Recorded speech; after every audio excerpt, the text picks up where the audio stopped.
मधुबन के बाबा, मधुबन के बाबा मुरली वाले, आपका क्या कहना, आपका क्या कहना। ओम शांति। आज 16 मई 2022 के साकार मधुर महावाक्य हैं। बाबा कहते, मीठे बच्चे, तुम ईश्वरीय फैमिली के हो।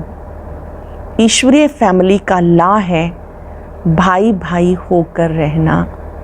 ब्राह्मण कुल का लॉ है भाई बहन होकर रहना, इसलिए विकार की दृष्टि हो नहीं सकती। तुम ईश्वरीय फैमिली के हो। ईश्वरीय फैमिली का लॉ है भाई भाई होकर रहना। ब्राह्मण कुल का लॉ है भाई बहन होकर रहना, इसलिए विकार की दृष्टि नहीं हो सकती। क्वेश्चन है, ये संगम युग कल्याणकारी युग है कैसे? इसी समय बाप अपने लाडले बच्चों के सम्मुख आते हैं और बाप टीचर सतगुरु का पाठ अभी चलता है। यही कल्याणकारी समय है जब तुम बच्चे बाप की न्यारी मत, जो नर्क को स्वर्ग बनाने की है, सबको सद्गति देने की है, उस श्रीमत को जानते हो और उस पर चलते हो। इसी समय न्यारी मत मिलती है और आप उस पर चलते हो। क्वेश्चन है, तुम्हारा सन्यास सतो प्रधान सन्यास है कैसे? आपका सन्यास सतो प्रधान कैसे है? तुम बुद्धि से पुरानी दुनिया को भूलते हो। तुम इस सन्यास में सिर्फ बाप और वर्षे को याद करते हो, पवित्र बनते हो, परहेज रखते हो, जिससे देवता बन जाते हो। उनका सन्यास हद का है, बेहद का नहीं। गीत है, भोलेनाथ से निराला कोई और नहीं, गोरीनाथ से निराला कोई और नहीं। ओम शांति। पहले पहले बाप बच्चों को समझाते, अपने को आत्मा समझ बाप को याद करो। पहली बात, अपने को आत्मा समझ बाप को याद करो। 5 वर्ष पहले भी बाप ने कहा था, मन मना भव, देह के सब संबंध छोड़ अपने को अशरीरी आत्मा समझो। सब अपने को आत्मा समझते हो। बात कर रहे हैं बाबा, अपने को आत्मा समझते हो। अपने को कोई परमात्मा तो नहीं समझते। गाते हैं पाप आत्मा, पुण्य आत्मा, महान आत्मा। महान परमात्मा नहीं कहा जाता। आत्मा पवित्र बनती तो शरीर पवित्र मिलता। खाद आत्मा में पड़ती है।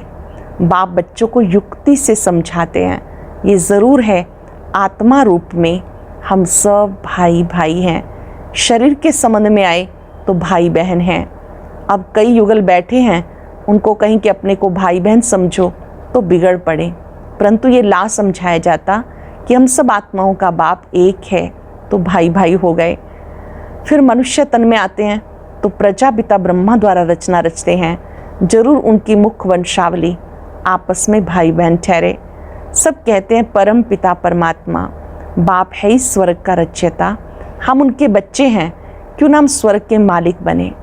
बाप स्वर्ग का रचयिता है, हम उनके बच्चे हैं, क्यों ना हम स्वर्ग के मालिक बने। परंतु स्वर्ग तो होता ही है सतयुग में। ऐसे नहीं बाप कोई नई सृष्टि आकर रचते हैं। बाप तो आकर पुरानी को नया बनाते हैं, अर्थात विश्व को बदलते हैं। जरूर बाप यहाँ आया है, भारत को स्वर्ग का वर्षा दिया है। उसका यादगार सोमनाथ का मंदिर सबसे बड़ा बनाया। बरोबर भारत में एक देवी देवता धर्म था और कोई धर्म नहीं था, और बाद में वृद्धि हुए।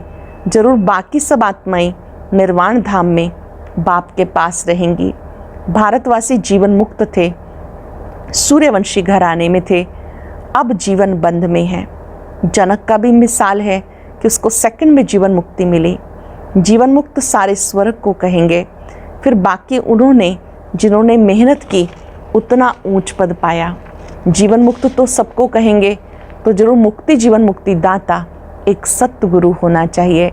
मुक्ति और जीवन मुक्ति दाता एक सतगुरु होना चाहिए, परंतु ये किसी को पता नहीं। अभी सब माया के बंधन में है। कहा जाता ईश्वर की गतमत न्यारी है, उनकी है श्रीमत।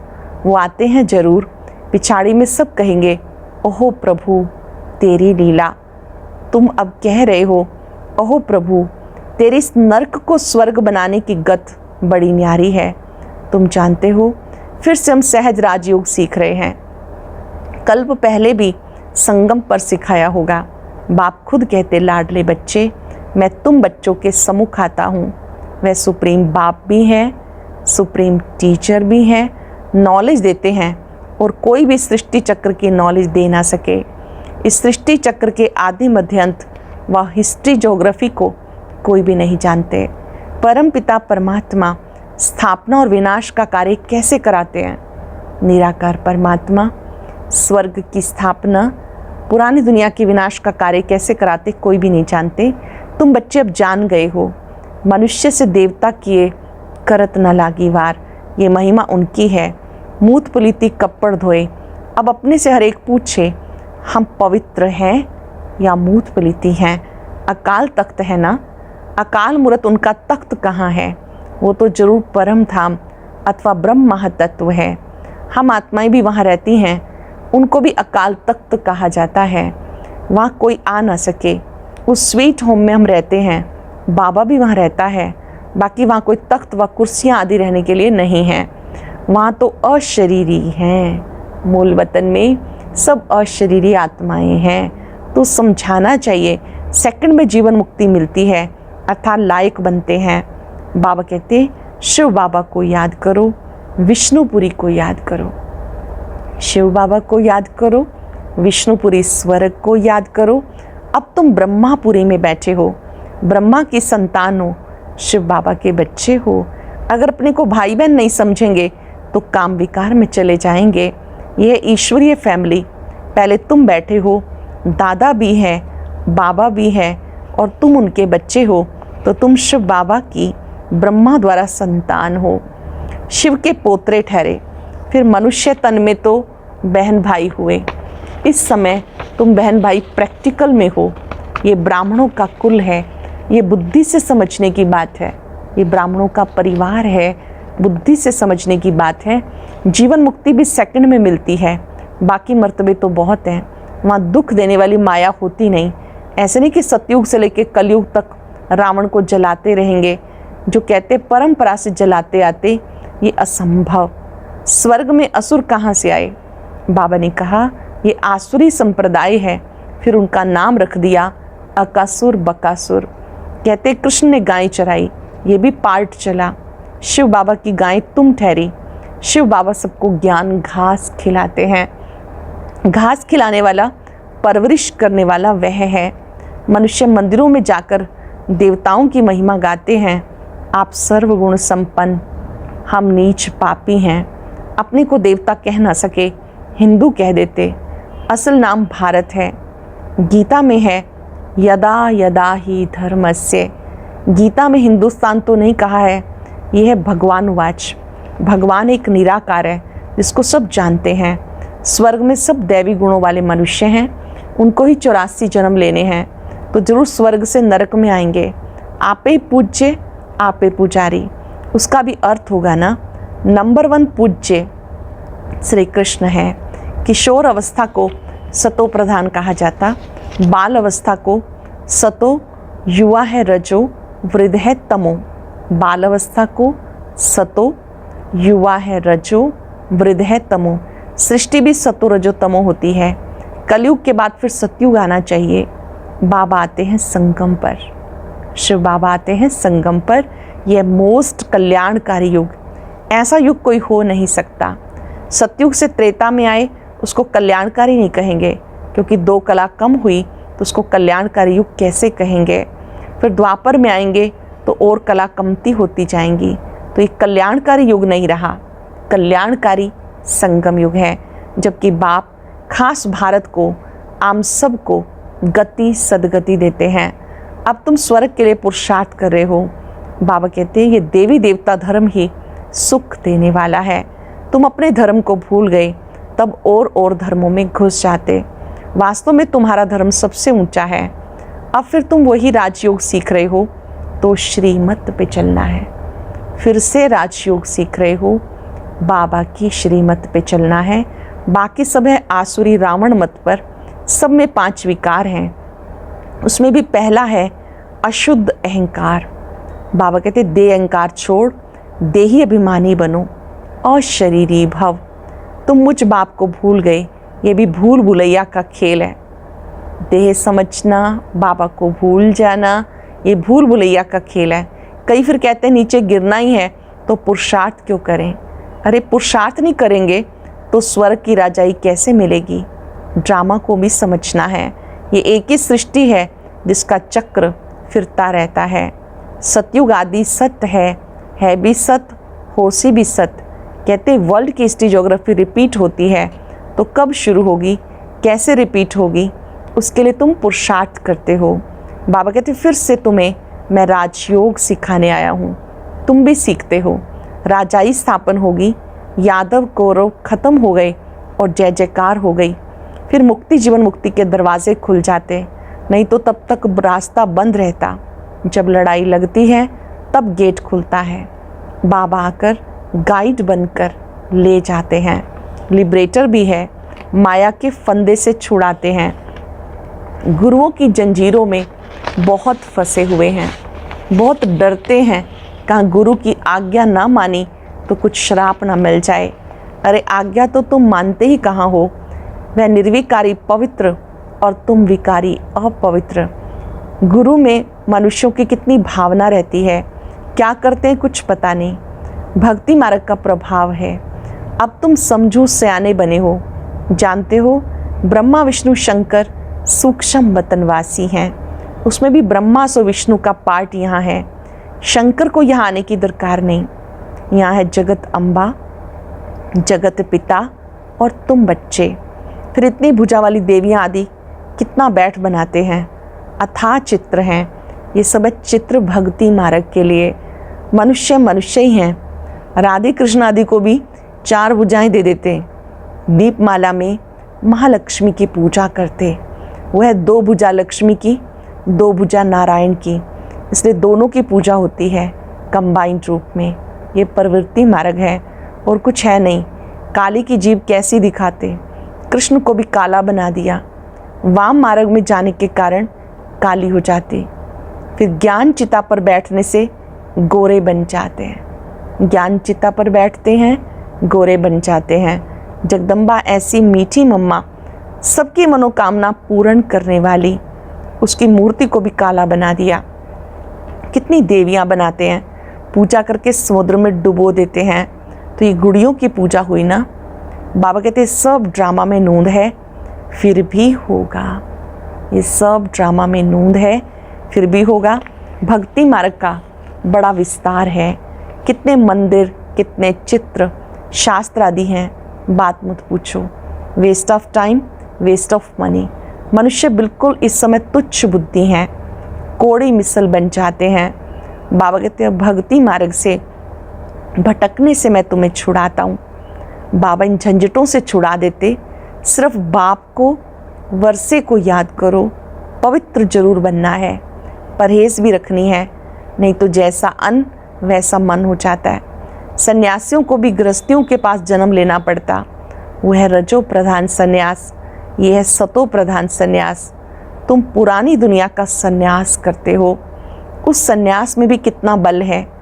प्रेसिडेंट भी गुरुओं के आगे माथा टेकते हैं। भारत पवित्र था, उसी की महिमा गाई जाती। भारतवासी सर्वगुण संपन्न थे, अभी तो संपूर्ण विकारी हैं। देवताओं के मंदिर में जाते हैं, जरूर धर्म के होंगे। गुरु नानक के मंदिर में जाते, जरूर सिख धर्म के होंगे ना। परंतु ये सब अपने को देवता धर्म के कहला नहीं सकते, क्योंकि पवित्र नहीं है। अब बाबा कहते फिर से मैं शिवालय बनाने के लिए आया हूँ। स्वर्ग में सिर्फ देवी देवता ही रहते हैं। ये ज्ञान फिर प्रायलोप हो जाता। गीता रामायण आदि सब खत्म होने वाले हैं। ड्रामानुसार फिर अपने समय पर निकलेंगे। कितनी समझने की बातें हैं। ये पाठशाला है मनुष्य से देवता बनने की, परंतु मनुष्य मनुष्य की सदगति कदाचित नहीं कर सकते। अल्पकाल का सुख सब एक दो को देते रहते। यहाँ है अल्पकाल का सुख, बाकी दुख ही दुख। सत्युग में दुख का नाम नहीं, नाम ही है स्वर्ग, सुख धाम। स्वर्ग का नाम कितना माला है। बाबा कहते भले ग्रस्त व्यवहार में रहो, परंतु इस अंतिम जन्म बाबा से प्रतिज्ञा करनी है, बाबा मैं आपका बच्चा हूँ, ये अंतिम जन्म जरूर पवित्र बन पवित्र दुनिया का वर्षा लूँगा। ये अंतिम जन्म है, पवित्र बनकर पवित्र दुनिया का वर्षा लूँगा। बाप को याद करना बहुत सहज है। अच्छा, मीठे मीठे सिक्के लदे बच्चों प्रति माता पिता बाप दादा का याद प्यार गुड मॉर्निंग। रूहानी बाप की रूहानी बच्चों को नमस्ते। रूहानी बच्चों की रूहानी बाप दादा को नमस्ते, गुड मॉर्निंग, शुक्रिया बाबा, शुक्रिया। धारणा के लिए सार, पहली पॉइंट है देह अहंकार को छोड़ देही अभिमानी बनना है। देह अहंकार को छोड़ देही अभिमानी आत्म अभिमानी बनना है। अशरीरी बनने का अभ्यास करना है। ड्रामा को यथार्थ रीति समझकर पुरुषार्थ करना है। ड्रामा में होगा तो करेंगे ऐसा सोचकर पुरुषार्थहीन नहीं बनना है। वरदान है संगम युग के महत्व को जान, श्रेष्ठ प्रारब्ध बनाने वाले तीव्र पुरुषार्थी भव। संगम युग के महत्व को जान, श्रेष्ठ प्रारब्ध बनाने वाले तीव्र पुरुषार्थी भव। संगम युग छोटा सा युग है। अंडरलाइन करेंगे क्या होता है इस छोटे से युग में। इस युग में बाप के साथ का अनुभव होता है। संगम का समय और ये जीवन दोनों ही हीरे तुल्य हैं। संगम का समय और ये जीवन दोनों हीरे तुल्य हैं। तो इतना महत्व जानते हुए एक सेकंड भी साथ को नहीं छोड़ना। सेकंड गया तो सेकंड नहीं गया, बहुत कुछ गया। सारे कल्प की श्रेष्ठ प्रारब्ध जमा करने का युग है।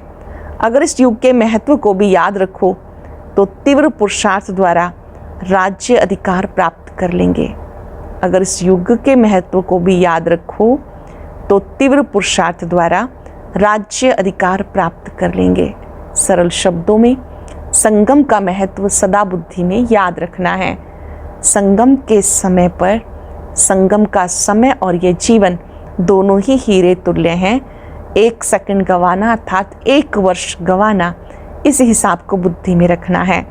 स्लोगन है सर्व को स्नेह सहयोग देना ही विश्व सेवाधारी बनना है। सभी को स्नेह देना, सहयोग देना, यही विश्व सेवाधारी बनना है। ओम शांति। और अब यह एक बहुत अच्छी वीडियो भी जरूर देखें।